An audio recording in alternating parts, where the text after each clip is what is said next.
Welcome to Systems Alliance. My name is Jexy, and in this video, we're going to go ahead and check out this weekend's box office, where The Lion King, the live-action movie, brings in a massive haul, and Avengers Endgame becomes the #1 movie worldwide of all time.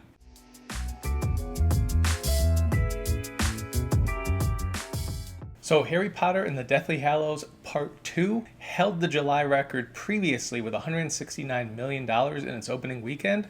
The Lion King has now beaten that with $185 million for its domestic opening. The Lion King had a record number of locations to do it, 4,725, and it also broke the record for being the largest PG opening of all time. Now, where it ranks in regards to just animated films, or is it live action films? Obviously that can vary, but that doesn't really matter because obviously Disney is raking in all the money from this movie. And it is interesting because this makes two movies in a row, Aladdin and The Lion King, that both have rotten reviews on Rotten Tomatoes right now. Currently, neither of these movies are fresh. And so Aladdin has held on really well. Will The Lion King hold on just as much? Sometimes you find with a lot of the movies targeted at children, the reviews don't matter so much if the parents think it's a good movie to bring their kids to. With the opening The Lion King had, we're looking at a massive haul, bigger than even Aladdin's, which is approaching $1 billion currently.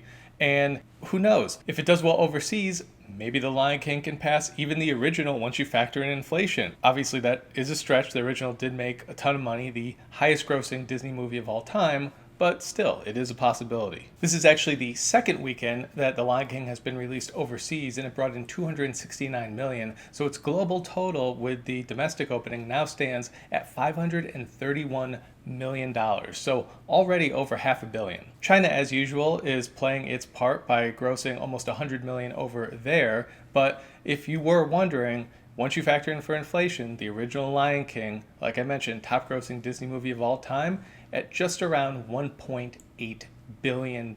So I guess the question is, this one's already over $500 million. Can it get to 1.8?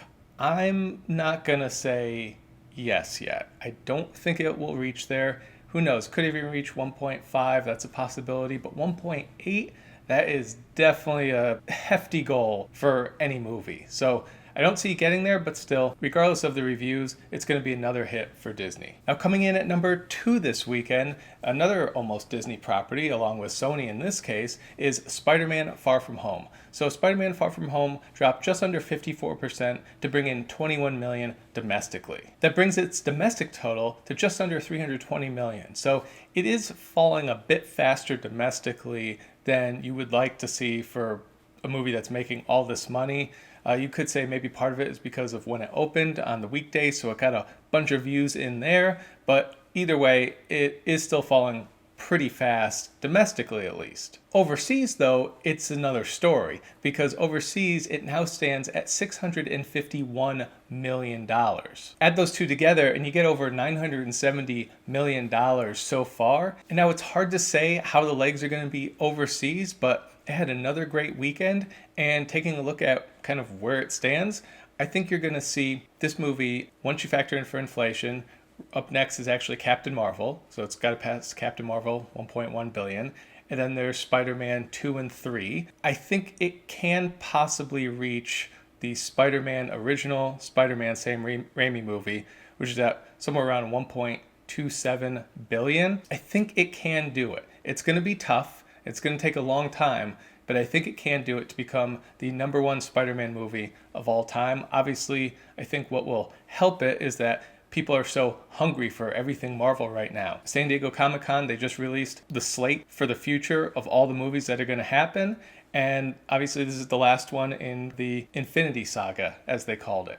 So who knows how that's all going to shake out, but people love Spider-Man worldwide. I think it has a real good shot at moving up somewhere between 1.2 and 1.3 billion dollars. Now, coming in at number 3, dropping just 30% to bring in $14.6 million, is another Disney movie, Disney and Pixar's Toy Story 4. Its domestic total now stands at over $375 million, and it also brought in $25.8 million from overseas markets. That total now stands at just under $484 million, so another solid weekend from its international markets, and its global total now stands at $859 million.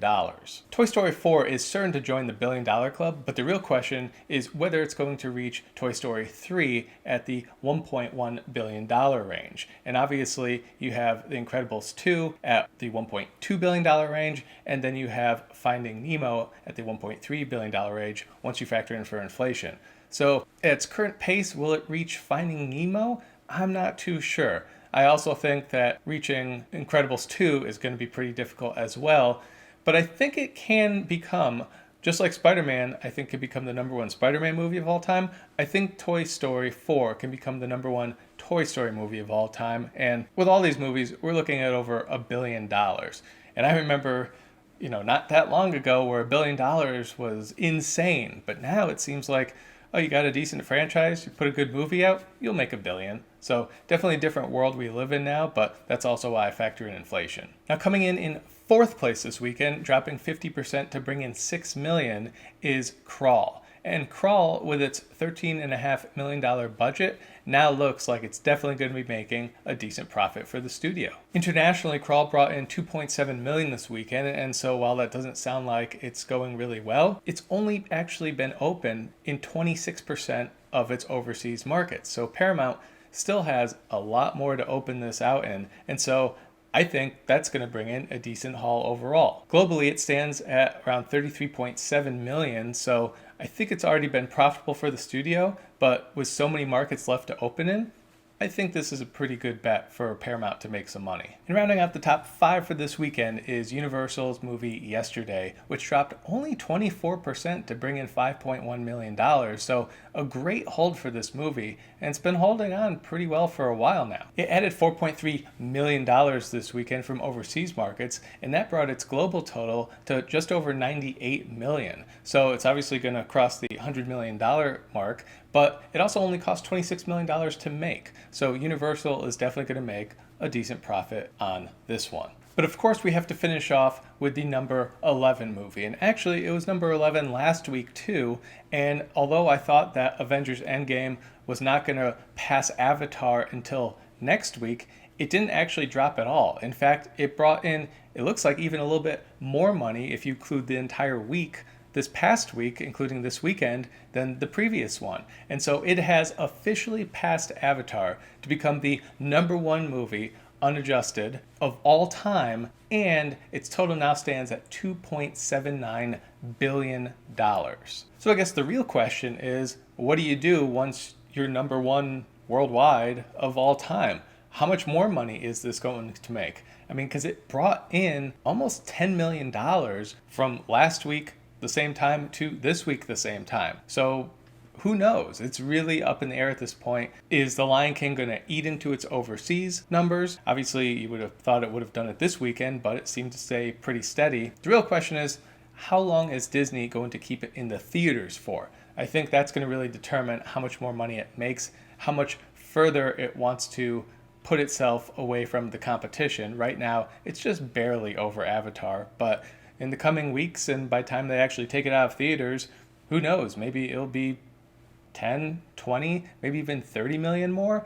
Who knows? Maybe it only finishes 5 million more and they wind it down right now. Either way, it's obviously not just a massive hit, it's the most massive hit. Once again, not factoring in for inflation, but when you pass a record like this, you still got to give it props. So that wraps up the top 5 for this weekend, as well as the record-breaking Avengers Endgame news. So let me know your thoughts on this weekend down in the comment section below. What do you think about Avengers Endgame breaking the record, how they did it, pushing it back into theaters? Are you surprised that it did it so soon once they did it? I actually am. I didn't think it would get it there that soon, but it did. What are your thoughts on Spider-Man and whether it's going to become the number one Spider-Man movie of all time? What are your thoughts on Toy Story 4 and whether it's going to become the number one Toy Story movie of all time? Let me know everything down in the comment section below. Be sure to like, subscribe, share, hit me up on Twitter, and we'll catch you next time.